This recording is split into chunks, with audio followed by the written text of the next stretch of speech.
as they say, it gets lonelier on the top perhaps, and the data is also reflecting that at the moment. There is also a very interesting Grant Thornton report that talks about how year on year, in fact, in the leadership roles, women are on a decline. Now, what do you attribute it to?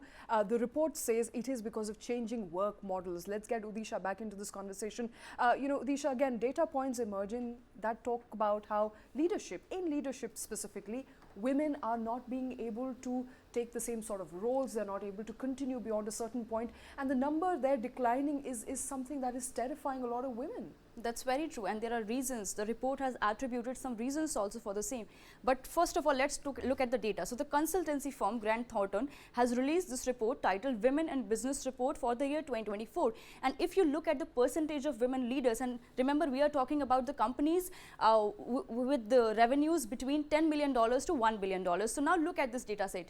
And this is post-COVID we are talking about. So 2021, you had 39% of women in top management role, top senior positions. Now 2022, this number declines 38%. 2023, again there is a decline 36%, and now currently in 2024, there are just 34% of women. So it's a downward spiral, downward trajectory that we are witnessing, and the report is saying that there are reasons for it. For example, after COVID, companies started to, reducing the hybrid work model, right? So earlier women could work from home, they could also go to the office. There was a choice. But now this element of choice is declining. Women are being asked to come back to offices. So now that's a difficulty that they are facing. And this is one precise reason why the percentage of women in the top roles is reducing. Now let's come back to another report. And this report is by Hero Wired. Hero Wired is a learn tech platform which is from the Hero Group stable.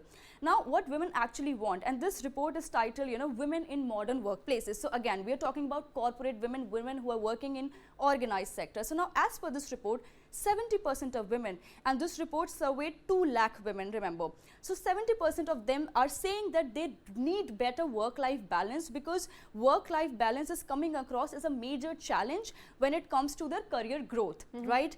And next up is women, and this is a very interesting data set. 70% of the women surveyed out of those 2 lakhs, they are saying that they need more women as bosses. They need more women in leadership roles, so that they have somebody to take inspiration from, somebody to look up to. A role model for 78% of women is quite important.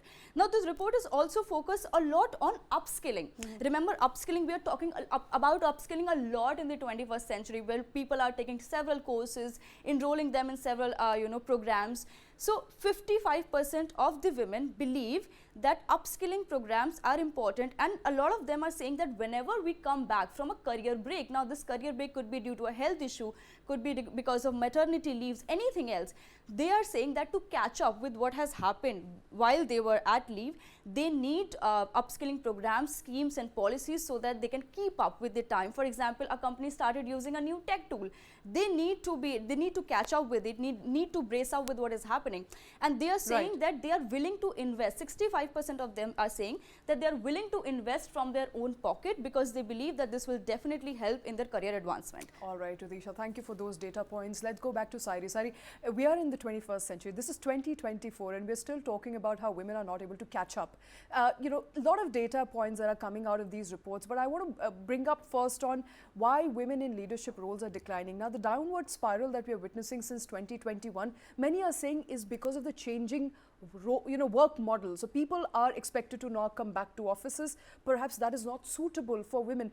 Do you believe at a time when we talk about investing in women, perhaps we must also look at other models of working that will inspire and also help women either be in the workforce, help them being retained in the workforce, and also perhaps come back if they have taken a break? I think you're on mute, Sairee. Yeah, we made a lot of progress in what we call top of the funnel, which means a lot more women are getting educated, a lot more women are reaching higher education, a lot more women are entering the workforce than ever before.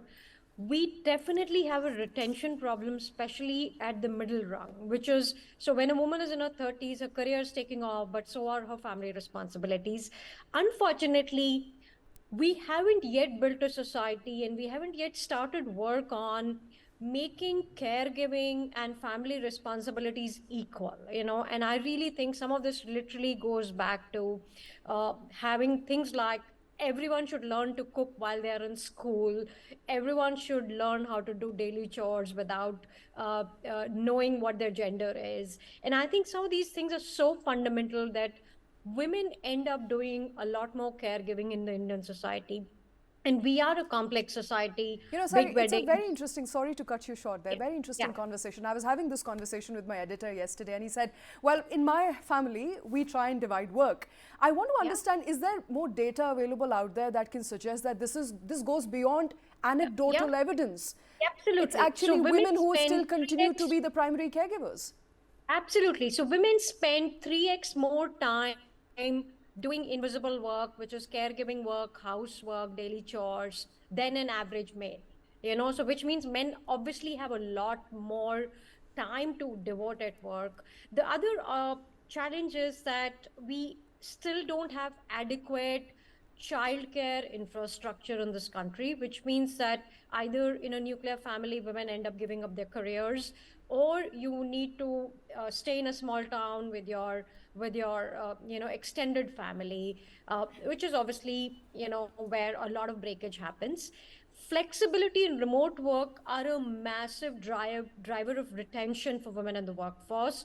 And at least at Sheroes, we've invested in it in a mega way through our Mars by Sheroes program, where almost 20,000 women are remote employees for large companies, and they continue to keep their careers because of the flexibility offered, because of the platform. And we find that uh, you can not build a leadership pipeline without having adequate number of women keeping their careers, especially at the vice president level. I think the leakage at that level, when you're 30, 35, the workday is typically 12 to 15 hours, and you have equal number of responsibilities at home. That's the most critical time in anyone's career, and that's where you're also getting ready to be a leader. You're getting ready for the C-suite. Your next promotion is probably a head of business or a P&L owner or a C-suite position, and that has a ripple effect. We see that most companies fail to keep women at the leadership level. Most companies fail to retain senior management talent because of some of these really rudimentary challenges. And the other trend to watch here is, I call what is corporate India's loss is entrepreneurship's gain.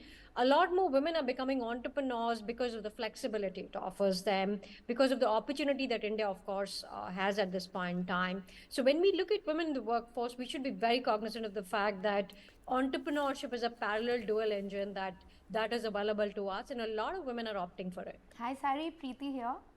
I Hi, would like to Preeti. ask you, women are known to be better with time management, risk management. They are more creative.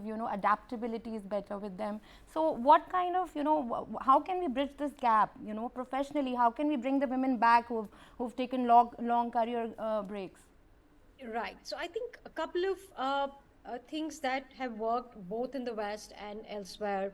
Flexibility at work is a big factor, and I think what I call family-friendly workplaces. We know for a fact that we only expect in organizations women to take career breaks.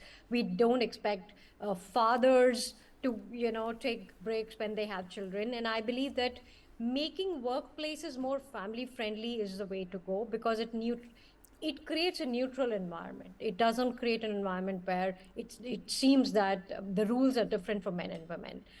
Secondly, mid-career support systems. So sometimes it comes from flexibility. Sometimes it comes from having things like caregiving allowance or childcare at work or crashes at work or whatever the nature of the organization is. But it's very important to have that infrastructure in place.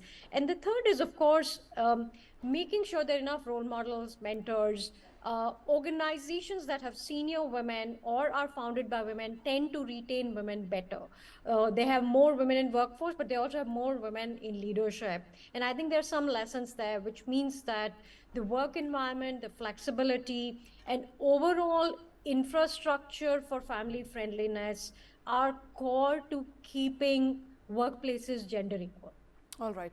Sorry, before we move on from this conversation, I think one of the core challenges and a problem as a woman myself and along with other women around me continue to face is that there are a lot of programs around inclusion, building diversity. For some reason, they all have seemed to have failed women over years now. What is not working and what can we do? We do know that there is a problem and we do know what possible solutions are out there. What's missing right now? I think the core of most inclusion programs is that they're at the periphery of organizations. They're not at the core of it. They are nice to do's. They are typically done with a lot of zest, but I think they need more feet. And what I mean by that is that we definitely need to put our money where our mouth is. So like we work with a lot of organizations, and we work with a lot of organizations building programs around inclusion, returnships. I think the numbers just don't add up. For very large companies, there would be single digit hiring programs, or there would be programs that are so thin that, we know that they're not set up for success in the first place. I think fundamental changes that are core to the business, we cannot build these programs if they're not absolutely aligned to the direction of the business, and they can't sit on the periphery, and they definitely need capital as we know it, whether in form of hiring more women or in form of infrastructure investment.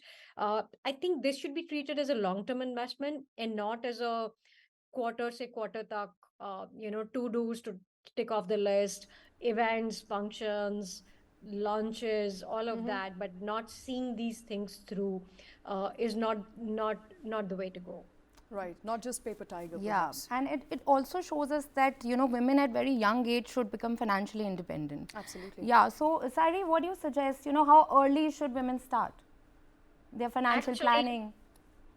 Absolutely. I'm a big fan of, school and college internships. And I think the sooner you start to see the ropes, my daughter's now finishing school, but she did her first internship when she was in class sixth, and she went out and, worked in a dog grooming studio, something she loved. But it gave her a sense of the workplace, a sense of independence, the sense of going out. And I do think we need to start at the school level and then at the college level. And the other thing I want to say is, in a world that's so fast evolving, it's being disrupted, companies have a shorter lifespan. We also need to inculcate an entrepreneurial mindset. I think an entrepreneurial problem solving mindset is the way to be financially independent as early as in school and hopefully in college. And I also believe that we definitely need a lot more conversation around money. I think a lot of us come from families where money and women were not spoken in the same sentence. Women talking about money was not seen in good light. We were always sort of told to hush up about it in public conversations. And I think that needs to change. And of course, building what I call multiple sources of income, whether it's through investments, assets, hobbies, the internet, side hustles. I think they all need to be encouraged from a very early point in your career. Yeah,